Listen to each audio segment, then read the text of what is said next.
Le générique vous l'a fait comprendre, les décès de cartes, comment va le monde. On sera avec Jean-Marie Kassamba qui m'a rejoint sur ce plateau pour décrypter l'actualité de la semaine. C'est vendredi, donc on va faire le tour, que ce soit au niveau national, panafricain ou encore international. Bonjour et bienvenue Jean-Marie Kassamba. Bonjour Monsieur Tchoukoum. Bon début de week-end. Toujours chic, je le disais tout à l'heure, dans 48 heures, oui. Ce sera votre anniversaire. Ah c'est vrai, Dieu nous a préservés, nous garde, on est en bonne santé. Merci à lui et puis merci aux ancêtres qui veillent sur nous avec tant de méchanceté dans ce monde des hommes. Un grand merci à lui et à tout l'entourage qui me soutient, qui m'encourage. Là, j'avance, on le disait, l'expérience aussi et tout le reste, mais vous restez le même Jean-Marie Kassamba, toujours avec la même énergie dans pratiquement tous les domaines, politique, culture, de gauche à droite, enseignant aussi, pour ceux qui ne savent pas. Vous gardez la même énergie, c'est quoi votre secret à vous? C'est d'abord la sincérité de ce que les parents ont fait de nous, aussi la détermination, mais également les principes. Parce qu'on essaie de rester soi-même, on essaye de vivre en fonction des préceptes de la vie. Mais également, on est armé d'une volonté de faire. Quelle que soit l'adversité, quelle que soit la médisance, quels que soient les petits coups qui se montent de gauche à droite, nous gardons le profil. Parce qu'on est dans la vérité. On fait des choses avec beaucoup de détermination parce que nous marquons notre passage sur cette terre des hommes. On gardera souvent de nous l'image de faire perdurer le positivisme congolais. Vous savez, moi j'ai eu un papa, Clément Chimpaka, Wakaninda, l'homme de Bakwakanjinga chez nous là-bas, Kabe Kamwanga. Sa maman est de Moupompa, vous savez, là où chez Fachi. Voilà. Et donc, mon papa me disait toujours, la valeur d'un homme, c'est le travail, c'est le sérieux, c'est les principes, la loyauté. Il faut être loyal, il faut être homme de parole. Quand vous donnez une parole, il faut la respecter. Et la dignité. Moi, je garde ma dignité. Je peux être pauvre, manqué, mais lorsque vous me voyez, vous m'enviez. Moi, je vivais dans 8 mètres carrés en France, quand j'étais étudiant. Et j'avais tellement aménagé ma petite chambre à Rony-sous-Bois, au 8e étage, enfin 7e étage, 708, c'était ma chambre, 708. Et bien, quand les gens entraient dans ma petite chambre, ils étaient contents. Enfin, ils me disaient, ah, c'est différent. Mais pourtant, on est à la même résidence universitaire de Rony-sous-Bois. Et là-bas, il y avait des gens que l'on voyait ici, venaient là-bas, Djuna Djanana, qui venait d'arriver en France à l'époque. Les petits Gim, Sissi, Dadjou, c'était des petits-enfants qui couraient. Et ils n'étaient pas des étudiants, ils venaient fréquenter parce qu'il y avait des belles filles qui étudiantes là-bas, à Rony-sous-Bois, etc. Et donc, j'ai toujours soigné tout ce que j'ai fait. Soigné. Pourquoi? Parce que ma mère était une femme très propre, alors maniaque. Et donc, quand il allait chez quelqu'un où on lui servait de l'eau, il prenait le verre et il faisait comme ça. Et puis, il nettoie le verre d'abord. Et puis, elle avait parfois l'habitude de ranger. Il va chez quelqu'un et dès qu'il se met il commence à ranger la table. Et puis moi, je dis, ah maman, il dit non, mais voilà, maman était comme ça. Et mon père portait souvent des chemises blanches. Et ils ont fait de vous, Jean-Marie Kassamba, aujourd'hui, référence dans le monde journalistique, président des journalistes de Kinshasa, patron d'une des plus importantes chaînes d'Afrique centrale, Télé 50, et tant d'autres succès que l'on vous souhaite pour les restes des Je vous ai suivi ce matin, on a vu le trafic de notre espace, des émissions que nous faisons ici. L'émission de Ferré qui a fait carton, on m'appelle un peu de partout. Kofi Olomide qui est arrivé à Paris hier, il me disait je réalise que tu es grand parce que l'émission que je fais avec toi, 300 000 vues et ça continue. Voilà. Modestement, on fait ce que nous avons appris. Et j'invite les méchants à être gentils. Parce que nous, on va continuer. Ça, c'est clair. Ça, c'est certain. Nous, on va continuer. Et parmi vos qualités, c'est que vous savez analyser l'actualité. Tout à l'heure, dans les commentaires, on a vu sur YouTube, les gens ont dit on aime comment vous êtes en train de le faire, comment vous maîtrisez le sujet. Et il y en a aussi qui disent bon, quand il félicite Tshisekedi, ah c'est bon, Jean-Marie est bon. Quand il chatouille un peu là-bas, ah non, il est mauvais, c'est pas un bon journaliste. Aujourd'hui, on veut avoir de vos nouvelles. Les catholiques et les CC préconise du côté de la CENI pour qu'il n'y ait pas glissement en 2023, que l'on se tourne déjà vers la carte Corneille-Nangaa, qu'on essaie déjà d'aménager les choses en attendant le prochain président de la CENI. Vous en pensez quoi de cette alternative? Écoutez, M. Tchokoum, je vous ai toujours dit dans cette émission, ou plutôt dans ces décryptages, l'analyse un peu des choses, que la RDC est un recommencement malheureux des événements. Un éternel recommencement. Depuis 1960, on répète, excusez-moi du peu, les mêmes bêtises. Depuis 1960. On avait l'excuse en 1960 qu'il n'y avait pas ce qu'on appelle l'impréparation des cadres, on n'avait pas suffisamment d'universitaires, et que c'est une jeune démocratie, on va dire ça comme ça, et un pays qui arrivait à peine à recouvrer sa souveraineté.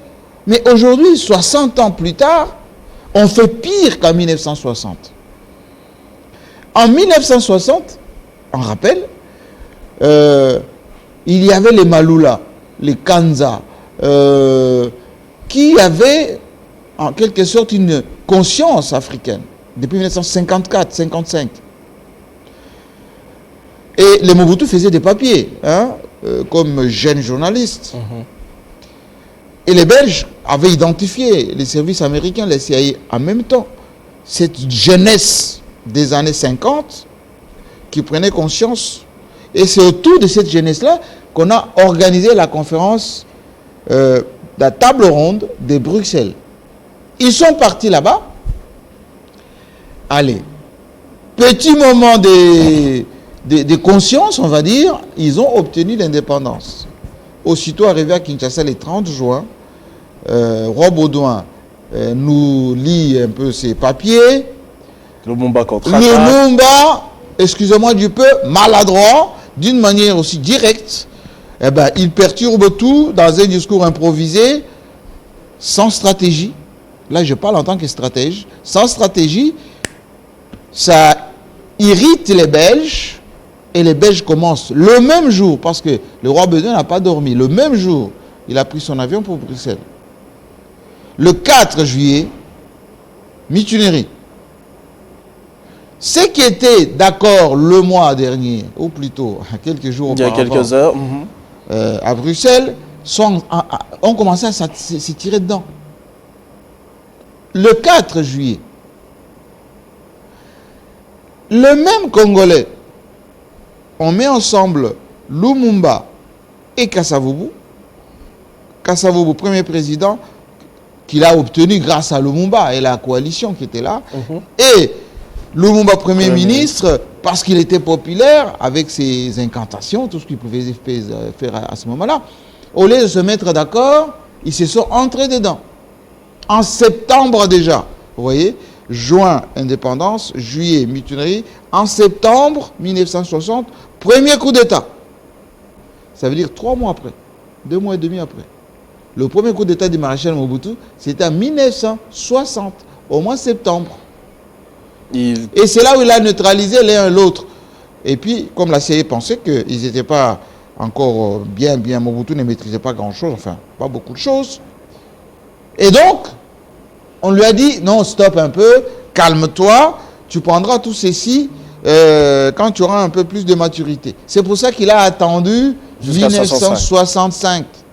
Voilà le maréchal Mobutu, qui était le chef d'état-major, jeune chef d'état-major, nommé par Kasavubu, et qu'il a renversé plus tard. Après l'avoir élevé... Oui, absolument, au mois de novembre, voilà, Kasavubu, premier président, de la RDC. Voilà Mobutu qui est là. Hein, il vient de saluer Kasavubu en tant que chef d'état-major général. Kasavubu qui s'habillait toujours en militaire. Ça, c'était à l'Équateur, exactement, vers Mbandaka, où Kasavubu était en tournée à l'intérieur du pays. Toujours avec les Belges qui étaient là, en train de couvrir ces actualités de la République démocratique du Congo. Comme si, après l'indépendance, voilà Mobutu qui est là, ouais. Voilà le Premier ministre Kimba, qui est à côté, voilà Kasavubu, qui était toujours, voilà, on va dire, un vieux père pépère, un peu cool, calme. Beaucoup de gens disaient qu'il est d'une douceur exceptionnelle. Voilà les Kasavubu. Mais le même Kasavubu ici a été défenestré par Mobutu en 1965. Il est mort non loin d'ici, c'est-à-dire vers Boma là-bas où il était exilé. Et jusqu'à aujourd'hui, Kasavubu a laissé une bonne image d'un président qui optait pour la bonne gestion. Ça, c'est un peu pour l'anecdote. En 65, on répète les mêmes bêtises. Coup d'État. Mobutu, avec le concours de la CIA, impose la dictature avec la collaboration de ses amis de 1960, des commissaires généraux, les Tshisekedi, tous ces gens-là qui étaient avec les Mbomboko, etc. En 1972, 67 déjà, Mobutu impose le mouvement populaire de la Révolution qui devient parti-État, toujours avec les Tshisekedi et les autres. En 1972, on institutionnalise, ça devient une institution, le parti politique, l'MPR. La pensée de Mobutu devient, comme qui dirait, la pensée politique, pire que la Constitution. Le même Mobutu que vous voyez ici, là, c'est dans des sommets qui couvraient, quand il prononce les discours aux Nations Unies, en 1974, il dit tous les mal qu'il pense de blanc, et ses malheurs commencent en ce moment-là. Parce qu'il y avait déjà la crise. Sans stratégie. Oui, sans stratégie. La crise économique où les matières premières, 72, 73, 74, la crise pétrolière, les matières premières chutent, les cuivres, etc. Et en 78, on nous crée l'opposition à Mobutu. D'abord avec Nguz Carlibont, qui était Premier ministre, qui avait écrit le mal zaïrois. Ensuite, les 13 parlementaires, dont Tshisekedi Ngalula, celui qui est mort il n'y a pas longtemps, à Lubumbashi, Pingwa Kumwanza, et les autres, la fameuse lettre de 52 pages, c'était d'inspiration occidentale. C'est ça l'histoire. Écrite par Ngalula Mpandangila, député, lui aussi, dans un bon français, etc. Il demandait quoi? Il ne demandait pas la démocratie, il demandait les droits des tendances au sein du MPR. Il demandait un autre son de cloche, parce qu'ils étaient un peu frustrés, il y avait la redistribution des postes, etc.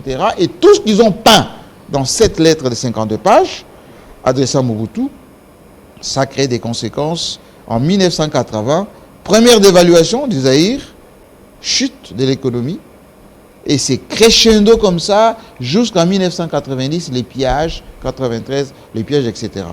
Aujourd'hui, vous posez la question, mais les catholiques, les protestants sont contre Kadima. Les églises de réveil sont pour Kadima.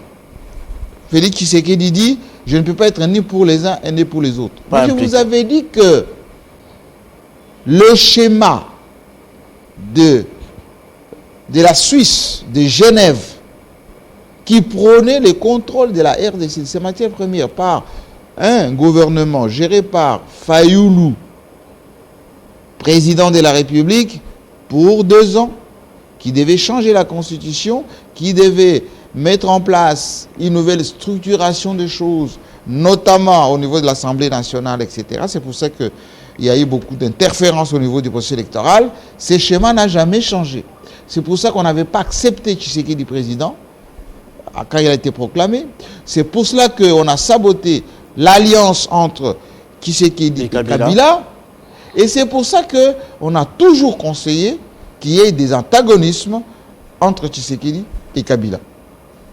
Aujourd'hui, les églises d'inspiration occidentale, catholiques, protestantes, sont coachées pour se braquer contre un consensus éventuel.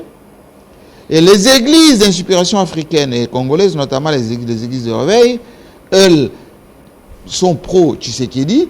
Ils veulent imposer Kadima Parce qu'ils pensent que celui qui contrôle la CENI, c'est celui qui va proclamer le président de la République Tshisekedi réélu pour un deuxième mandat. Cette situation de crispation a permis maintenant aux Occidentaux de s'inviter dans le débat. Ce que Kabila avait refusé, n'avait pas voulu, en organisant les élections sur fonds propres, en disant qu'on va proclamer les résultats en tant que pays souverain. Rappelez-vous le dernier discours qu'il a fait, plutôt l'interview avec Colette Brackman, il avait dit, c'est que je souhaite à mon successeur, c'est la dignité. Eh bien, on n'est plus dedans. Parce que les ambassadeurs commencent maintenant à s'ingérer dans le processus électoral. Vous avez vu l'omniprésent Mike Hammer, qui fait venir les confessions religieuses, qui fait venir les députés, qui fait venir... tel un vice-président, mais bien évidemment, premier ministre adjoint. Il va même voir l'armée, la société civile. Il organise même des réunions avec des ambassadeurs, des gouverneurs de province, des personnalités. Il fait venir chez lui le président du Sénat, le président de l'Assemblée, Mike Hammer. Et comme les Russes sont de retour également en Afrique, l'ambassadeur russe s'autorise aussi à s'inviter au débat. Dès que Mbosso finit avec Mike Hammer, l'ambassadeur russe vient derrière, et ce que dit le russe est le contraire de ce que fait l'américain, et c'est ce qu'on ne voulait pas. C'est dedans. On va pousser maintenant la classe politique au dialogue, au conciliambule, et les Occidentaux vont se mettre au milieu comme des médiateurs. Et on va diminuer la légitimité. On est en train de diluer le pouvoir de Félix Tshisekedi. Les gens ne se rendent pas compte. On va dire au président Tshisekedi, oui, convoquer... on ne va pas lui parler de dialogue avant. On ne va pas lui parler de dialogue avant. On va lui dire, convoquer un forum, on va dire, d'union nationale, de consultation nationale. Il faut que les Congolais se retrouvent, etc. Et quand les Congolais vont aller là-bas, comme Mobutu l'avait fait, et lorsqu'il avait convoqué la conférence constitutionnelle, ce n'était pas la conférence nationale, constitutionnelle, eux, ils vont transformer cela en un forum souverain. On va tout mettre dedans, on va remettre en cause la CENI, tout ce qui ne va. Quand je parle Assemblée nationale, etc., on va dire voilà, maintenant qu'on est ici, les termes de référence changent. Et c'est vers ça qu'on pousse le président Tshisekedi. Parce que Joseph Kabila l'avait déjà fait. Il a fait les consultations qui a donné un gouvernement d'union avec les Kengo, avec les MLC, etc. Nous sommes allés à la conférence de l'Union africaine avec Audio. C'était toujours avec le contrôle du gouvernement. Mais, comme les Occidentaux étaient derrière, ils étaient dans le chemin de Genève, ils ont poussé la CENCO à organiser la fameuse conférence de la CENCO qui a donné les résultats de CENSA et tout ce que vous avez vu. Tout à fait. Et donc, c'est vers cela qu'on est en train de pousser le président Tshisekedi. Il faut que le président, ses conseils, les gens qui sont avec lui, comprennent que il faut aider le président Tshisekedi à prendre des vraies décisions bien avant. Pourquoi? Lisez bien les signes des temps. Le Conseil de sécurité des Nations Unies a publié il y a quelques jours un rapport dans lequel on commence à parler des violations des droits de l'homme en RDC. On commence à parler de malnutrition et surtout de l'insécurité à l'Est qui est toujours croissante. Donc quand on va renouveler le mandat de la MONUSCO, il faut absolument qu'on renouvelle ce mandat parce qu'on ne peut pas laisser la RDC comme ça. On cite même les procès Matata Mponyo. On était en train de parler de départ progressif des Nations Unies, mais là on sent qu'il y a nécessité qu'il reste parce que la situation est mauvaise, comme vous avez cité, malnutrition, insécurité, état des sièges qui bégayent entre guillemets. Donc les Occidentaux veulent toujours se présenter comme solution au problème de la RDC. Mais quel est ce pays où il n'y a pas de problème? Tous les pays. Mais parce qu'ici, il faut qu'ils soient absolument là. Ils exacerbent ces situations. Ils oublient les avancées de Félix Tshisekedi. Mais est-ce que les Congolais ne font pas un tout petit peu la passe? Je vous ai volé les mots tout à l'heure dans la bouche. Ils ont cité des affaires comme Matata Mponyo ou encore la loi de Noël Tchani. Est-ce que nous-mêmes, les Congolais, ne faisons pas la bonne passe aux Nations Unies pour trouver ce genre de prétexte pour rester? C'est ce que j'avais dit. j'avais dit que c'est très bien l'IGF. C'est très bien l'IGF. Mais l'IGF, c'est très bien pour l'accompagnement de la bonne gestion de maintenant. Mais la chasse aux sorcières, parfois, les affaires, ça pollue le gouvernement, ça pollue l'action, ça pollue le climat des affaires, ça pollue la gouvernance de Félix Tshisekedi. Les affaires de Matata, les affaires de ce que vous avez vu un peu, ça pollue. Qu'on le veuille ou pas, ça pollue. Les journalistes mappés, indexés, etc., ça pollue. Les gens disent, mais oui, mais c'est l'impunité. Non, il faut faire le choix entre la bonne justice et l'acharnement. Moi, je suis d'avis, que si quelqu'un a acquis une maison de l'État dans les mauvaises conditions et que cette maison s'avère que c'est une maison de l'État, on peut la récupérer sans faire du tapage, sans envoyer des polices militaires, par exemple. Non, on peut le faire calmement, parce que c'est l'administration. Mais lorsque vous faites le show, les ONG de défense des droits de l'homme documentent. Ils mettent tout ça dans la case, violation des droits de l'homme, chasse aux sorcières, exemple la loi Tchani par exemple. On pouvait le faire autrement. Mais quand Katumbi se sent épinglé, et qu'en définitive, on retire cette loi après la pression de Katumbi, qu'il a dit non, moi en tout cas si vous l'inscrivez à l'ordre du jour, je quitte. L'union sacrée. Et vous avez vu que c'est Katumbi qui a gagné, qu'on le dise ou pas, qu'on le veuille ou pas, Katumbi a gagné. Il a dit, voilà, j'ai fait pression, j'ai gagné parce que si ils allaient plus loin, j'allais continuer. Et donc, pour synthétiser en quelque sorte ce qu'ils sont en train de dire, c'est aujourd'hui inéluctable qu'on va vers le dialogue, qu'on risque de vivre la situation... 2016. Oui, plus la situation du Sud-Soudan. Ok. Où vous aurez un schéma président, vice-président avec... les autres institutions en partage par les plateformes qui vont être autour de la consultation. Avec une transition qui va vous dire, allez, on met à plat les textes pour faire quoi? Mais est-ce que le populaire Félix Tshisekedi supporterait le poids d'un vice-président alors qu'autrefois on l'a dit qu'il exigeait que celui qui devrait le servir de Premier ministre soit quelqu'un qui ne lui ferait pas de l'ombre, par exemple? Écoutez, les populaires fonctionnent lorsque les institutions, les climats, les affaires, lorsque les sociales, lorsque la situation géostratégique également sont en bon terme. Est-ce que vous comprenez? La popularité n'est pas fonction de ce que disent les fanatiques, son parti politique, ceux qui sont avec vous. La popularité, c'est pas ça. La popularité, c'est que d'un côté, il y a le bien-être de la population, il y a le social qui est à l'ordre du jour, il y a l'économie qui fonctionne, il y a les décisions du gouvernement qui sont respectées. Tout ceci fait partie de la popularité. Parce que si aujourd'hui, vous regardez ce qui se passe entre les enseignants et le gouvernement, il y a mal donne. On menace de retirer les écoles aux catholiques, par exemple, de remplacer les grévistes par les NU. La décision a été lue d'ailleurs. Oui, d'accord, vous comprenez. Mais imaginez-vous si les catholiques donnent le mot d'ordre à travers la République, dans toutes leurs écoles, à tous leurs enseignants. On est en train de vous maltraiter, qu'est-ce que ça va donner? Est-ce que vous comprenez? Et donc la popularité n'est pas fonction de cela. La rame, par exemple. La rame, vous l'avez vu dans votre... C'est le sujet que j'allais justement aborder parce que... Oui, mais la rame, ça fonctionne chez tout le monde.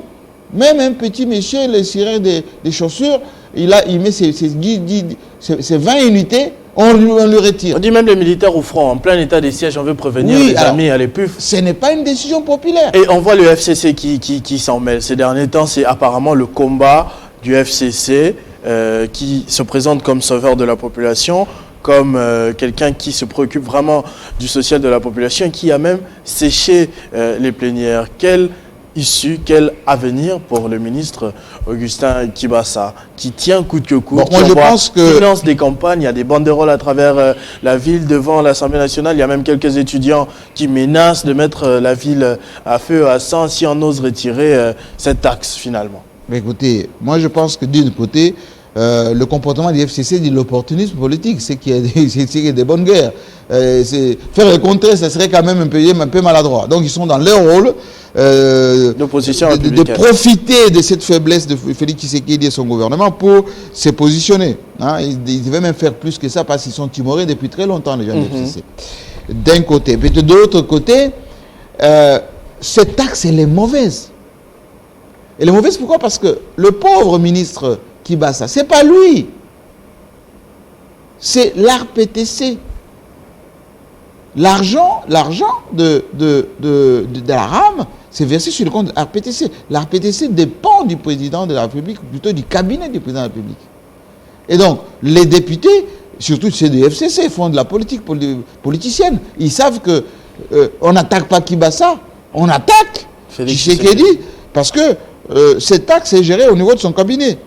Et l'UDPS, par exemple, Christian Kabouya, lorsqu'il dit on n'a pas bien expliqué, c'est une question de communication, il veut protéger Félix Tshisekedi parce que c'est le parti de Félix Tshisekedi. Vous comprenez? C'est la politique pure. Et donc, parce qu'en tant que socialiste, ça surprend quand même que ce soutien vienne de l'UDPS, un parti qui est censé se préoccuper de la souffrance de la population. Autrement que protéger Tshisekedi. C'est de bonne guerre. Enfin, c'est tout à fait naturel. C'est comme si vous avez dit l'UDPS n'a qu'à condamner Eteni Longondo. Mais Eteni Longondo, Kabouya a été le visiter en prison avec Peter Kazadi, un peu de lobbying, etc. Même la liberté provisoire, bon, on a compris. Mais en réalité, c'est la politique. Il n'y a pas des grands leaders de l'UDPS qui sont inquiétés outre mesure. À l'époque du Kabila, c'était pareil. Donc, il y avait des leaders du PPRD. Les intouchables. On les appelait intouchables. Ça choquait même autrefois. Donc, on se souvient des patrouilles de Luzolo Bambi. Mais bien évidemment. Quelques arrestations. Et Luzolo avait même dit qu'il y avait autant de milliards qui s'évadaient, etc. On n'avait pas inquiété les gens. Donc, c'est de bonne guerre. Maintenant, pour revenir à ce qui se passe avec l'arabe, il faut retirer cette taxe assez rapidement. Parce que je sais que Félix Tshisekedi, il est habile, hein, souvent. Il dit non, c'est pas moi, à chaque fois. Bon, quand il voit comme pour la loi Chani, ça gêne, et puis il dit bon, c'est pas opportun, etc. Puis, et on le connaît très bavard, mais cette fois, il s'est vraiment dessus. Parce qu'on le sait, lui, il réagit à tout. Mais au sujet de cette taxe qui fait pourtant parler tout le monde, il ne dit rien. C'est très sensible parce que ça touche à l'argent. Parce qu'il y a beaucoup d'argent là dans cette affaire, et la traçabilité de l'argent, ça pose problème. Et donc, il essaie de réfléchir pour savoir quel est l'angle qui va moins choquer. Et je pense que, moi, les connaissants, je pense qu'il va prendre la bonne décision et assez rapidement. Le fait que Kibasa ne soit plus réparti à l'Assemblée nationale, on est en train de trouver une parade pour régler ce problème. Mais c'est très dangereux parce que ça va entamer même la popularité du président s'il s'avère que l'ARPTC, qui dépend du chef de l'État, est un peu impliqué dans cette affaire. Ça, c'est à vérifier. L'autre point qui est très important, c'est le blocage au niveau de la CENI. Il y a des conséquences en termes de délai et en termes d'efficacité derrière. Pour le glissement notamment. Si on rate cette session de septembre, oui, basta les élections 2023. Mais bien évidemment, mais quand vous entendez la Senco dire, mais plutôt, oui, la Senco dire, oui, Nanga n'a qu'à continuer. Mais Cholet sait de quoi il parle. Parce que si Nanga continue, Nanga ne pourra pas organiser les élections sans actualiser les fichiers électoraux. Nanga ne pourra pas organiser les élections sans qu'on puisse renouveler le matériel. Nanga ne pourra pas organiser les élections sans qu'on puisse retravailler la cartographie nationale. Tout ceci demande de l'argent. Parce qu'on a évoqué la carte nationale d'identité. On a évoqué la reconfiguration même au niveau des provinces. La décentralisation pose problème. Il y a plus de gouverneurs qui ne sont pas installés. On avait dit, le ministre de l'Intérieur, qu'il va organiser les élections des gouverneurs. Carrément 14 provinces maintenant. Oui, on va les organiser sur base, de quels moyens, de quel dispositif. Vous avez reçu ce matin un leader du Congrès central. La plupart de ces gouverneurs FCC, que la majorité organisée, fabriquée, c'est long, avaient des retournés, dont à Touba-Toumouana ou dans d'autres provinces, etc. Eh bien, ces gouverneurs-là, certains sont en fuite. Et certains ne savent plus comment faire. Et donc, il y a maintenant un leadership qui est délétères, au Sankourou, au Katanga, un peu partout. Jean-Marie Kassamba, comment les catholiques, la SENCO notamment, peut aujourd'hui affirmer que Corneille Nangaa peut faire un travail sur la CENI aujourd'hui, alors qu'il y a encore quelques années, il y a 2 ans à peine, ils ont traité Corneille Nangaa de tous les noms. L'on a recalé Ronsard Malonda simplement parce qu'il faisait partie de l'administration Nangaa. On a traité des élections de bâclés, d'escroquerie et de tout ça. Comment aujourd'hui la SENCO peut encore préférer que Nangaa fasse quelque chose au lieu d'entériner sur cette photo, vous voyez Corneille Nangaa, mais son vice-président déjà a démissionné depuis. Oui, déjà. Il y a un certain nombre de leaders là qui ne sont plus là-bas. Dans cette CENI, Nangaa a déjà tout fait, même présenté son rapport, etc. C'est du cynisme des catholiques. Les catholiques savent qu'avec Nangaa, on ne peut plus rien faire. Mais ils savent non plus que, faute d'une CENI renouvelée, en face, ils n'ont pas le choix. Ce sont les mécanismes de blocage. Les mécanismes de blocage. Et ces blocages vont automatiquement inviter les médiateurs au niveau de l'Union africaine, parce que Tshisekedi en février ne sera plus président de l'Union africaine. Là, les Sénégalais d'obédience française vont s'inviter. Ensuite, au niveau de la communauté internationale, la MONUSCO tient à rester ici. Et 4, les miniers qui n'ont pas obtenu de Tshisekedi la révision du code minier, au niveau même de l'Assemblée nationale, la révision de certaines lois. Et donc, ils vont sauter sur l'occasion pour manipuler les uns et les autres. Voilà la configuration dans laquelle nous sommes. Mais tout ceci n'est pas fini. Si Félix Tshisekedi est stratège avec ces gens, ils peuvent rattraper les coups assez rapidement. Comment rattraper les coups? C'est rassembler. Il peut lui-même consulter à titre personnel. Encore? Oui, mais il consulte pas avec caméra officiellement. Non, il peut recevoir en tête-à-tête Joseph Kabila, Moïse Katumbi, Jean-Pierre Bemba, les grands leaders, Fayoulou. Il peut le faire en tant que président de la République. Avec beaucoup de tactiques. Kabila le faisait autrefois, Mobutu l'a fait. Donc, il peut le faire. C'est ce que lui reconnaît la Constitution. Avec un langage, on va dire, un peu plus direct, pour dire l'intérêt général va l'emporter. Mais s'il y a des calculs pour dire, il faut créer les mécanismes de frustration pour empêcher tel ou tel d'être candidat l'année prochaine, les autres aussi préparent de leur côté les stratégies de survie et ça risque d'être un peu plus compliqué. C'est qui va être très compliqué. Vous n'avez pas cité un autre leader qui reste toujours sur la touche pour le moment, Vital Kamerhe. On ne sait pas dans quelle situation il va se retrouver. Vital Kamerhe, du point de vue juridique, il est off. Du point de vue juridique. Mais du point de vue politique, il est plus requinqué qu'avant. Parce que l'espace anglophone, plutôt l'espace swahilophone, est plus que solidaire. Ça part du Katanga jusqu'au sud Kivu. La situation qui vit la plupart des Katangais, hein, là je cite pêle-mêle, les John Numbi, tout ce qui s'est passé au Katanga, etc. Vous prenez le Maniema avec les Matata, ce qui s'est passé là-bas. Vous prenez ce qui s'est passé notamment avec Kamerhe, Sud Kivu. Donc Kamerhe, il est en train, là où il est, de mûrir aussi des situations, pas directement par lui, mais avec ses réseaux, avec ses soutiens, etc., de se retrouver politiquement.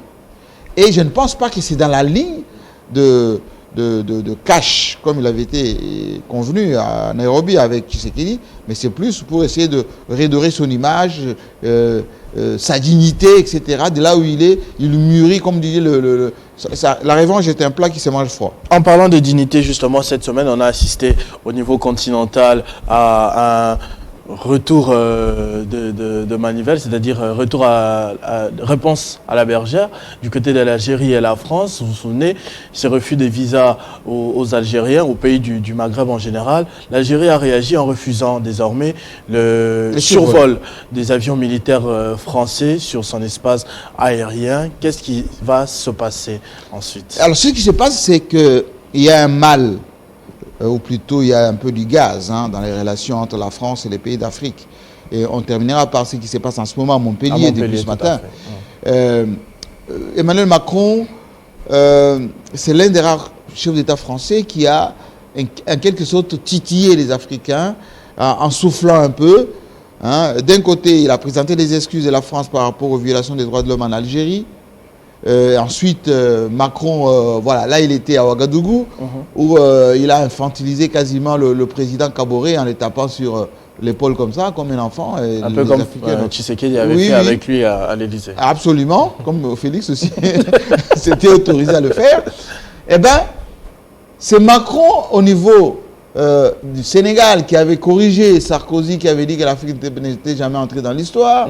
Mais le même Macron a parlé du Mali comme étant un pays où ceux qui sont là, ils ne sont pas légitimes, ils n'ont pas jamais été élus, etc.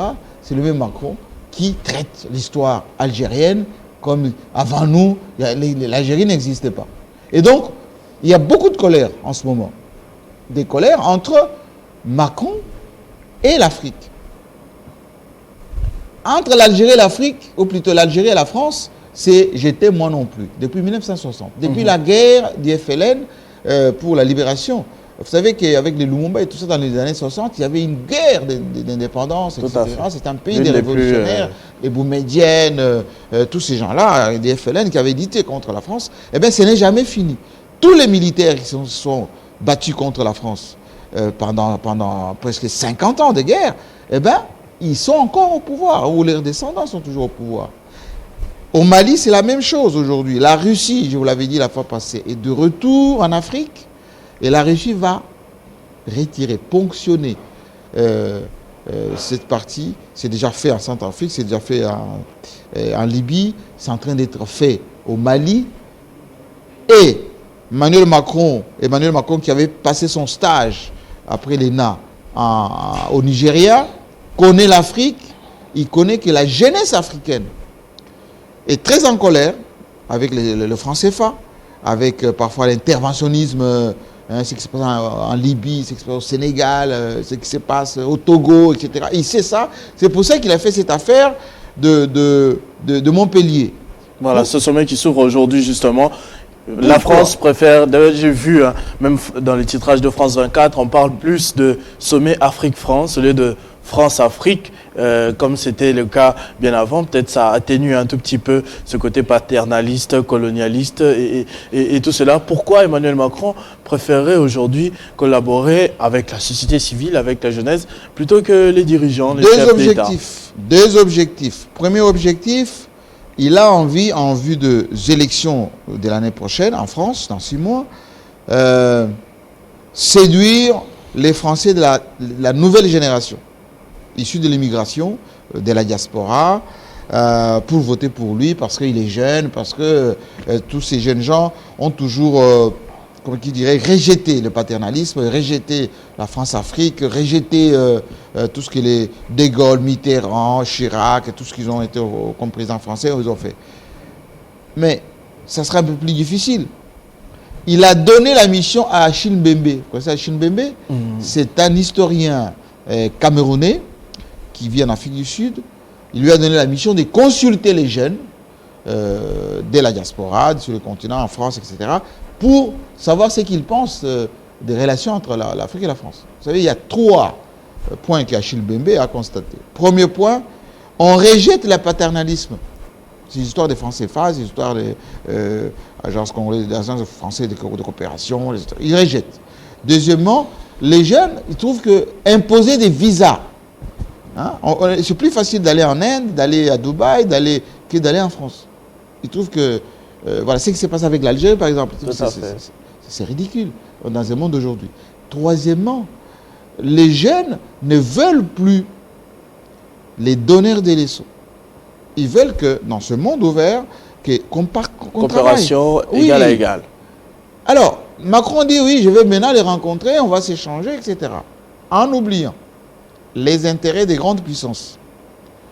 Les Américains avaient tenté la chance, pour ne pas dire la possibilité, avec Obama, vous vous rappelez, qui a fait venir les jeunes du continent. Moi j'étais là, les Patrick Mouyaya étaient partis là-bas, les Molendo, tous ces jeunes gens qui étaient invités aux États-Unis, où on avait dit, nouveau paradigme, la société civile, la jeunesse. C'est là où on a créé les mouvements citoyens, là, vous voyez. Tout à fait. Ça n'a pas marché.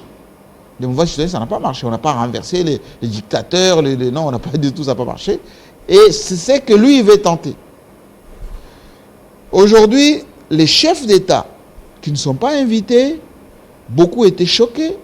Beaucoup sont restés maintenant dans l'attentisme pour dire, ok, vous, Macron, vous nous humiliez comme ça avec nos jeunes gens qui sont sur Internet, qui nous chauffent, les lanceurs d'alerte, etc. C'est bien. Mais, vous oubliez qu'il y a les Chinois qui tentent de nous contrôler. Il y a la Russie qui est là. Et donc, vous pensez qu'il n'y a que la France? Parce qu'en réalité, aujourd'hui, la Chine, on ne le dit pas assez. 80% des contrats miniers au Katanga, c'est la Chine. 80%. Il n'y a même pas les Américains. Et des contrats longue durée. 80%. C'est ce qui choque, justement. Mais ça ne doit pas choquer parce que c'est les Chinois qui sont venus avec leurs millions. Le plus gros contrat que la RDC avait donné aux Américains, les Américains, ils l'ont pris, ils l'ont vendu aux Chinois. TFM. Même le pétrole ici, à Mwanda, Chevron a vendu à qui? Aux Français. Et donc, Chevron, c'est américain. Et donc, c'est pour vous dire que ce ne sont pas souvent ceux qui proclament qu'on est partenaire qui investissent suffisamment d'argent. Qui se dit, si tout va bien, il va aller à Dubaï, il va y trouver quoi là? Le financement du secteur de l'immobilier, par exemple, dans notre pays. Ce n'est pas l'argent des Français. Vous voyez? Et donc, il y a le ministre Mobile qui est là-bas, il y a Molendo qui est là-bas, mais ils ont constaté de nouveaux financeurs de l'immobilier un peu dans notre pays. Ici, à Kinshasa, qui construit? Ce sont les Indiens. Les supermarchés, ce sont les Indiens. Et donc, au-delà des discours, il y a la réalité de terrain. La réalité de terrain est que l'argent vient d'ailleurs et que nos politiques doivent faire ce qu'on appelle la meilleure analyse possible. Les Français veulent se repositionner dans la gouvernance, mais il faut qu'ils composent avec les vrais acteurs. Les jeunes gens qui sont partis à Montpellier, ils vont faire des débats, et beaucoup vont s'extasier là-bas, il y aura un petit communiqué qui va sortir avec beaucoup comment dire, des idées intéressantes, mais ça ne va pas être concrétisé. Il faudrait que ça suive sur le terrain. Mais oui, mais quand on voit les coups d'État qui se déroulent maintenant Mali, sur les continents, eh ben, ce n'est pas les jeunes qui font les coups d'État. Les balais citoyens d'Obama n'ont pas fonctionné. Ce ne sont pas les jeunes internautes ou lanceurs d'alerte qui vont pouvoir chasser les dictateurs qui, si vous voyez ici au Congo, qui contrôle la situation? Ce sont des vieux politiciens qui créent des partis politiques et les jeunes sont toujours derrière eux, leurs petits, leurs moukala, qui usent les Sankara, qui applaudissent... qui les appelle son excellence, etc. Donc, pour changer de paradigme, la réunion seule de Montpellier ne suffira pas. Tout à fait, ça va être compliqué. Merci Jean-Marie Kassamba pour tous ces éclaircissements. On sait comment va le monde, on a fait le tour. Comme on a dit, merci beaucoup pour toutes ces informations. Dimanche, peut-être que l'on va se retrouver sur ce plateau, pas pour un focus, pour un... je salue d'abord le ministre Modéron de Simba, qui est déjà là-bas. Si tout se passe bien, Télé 50 va s'inviter là-bas pour constater ce qui se passe dans le lancement de cette campagne sur le tourisme en RDC avec Modéron Simba, un jeune ministre qui bouge. Hein. On espère que ça va suivre derrière. Alors ça c'est très bien, merci beaucoup. Là, on va finir avec de la culture. J'ai vu MC Azaz sur le plateau. Il va nous parler peut-être de ses récents titres. Il est en train de faire sensation actuellement dans les milieux de la musique, de la pop urbaine. On va discuter un tout petit peu de sa carrière avant de boucler cette tranche matinale. Merci.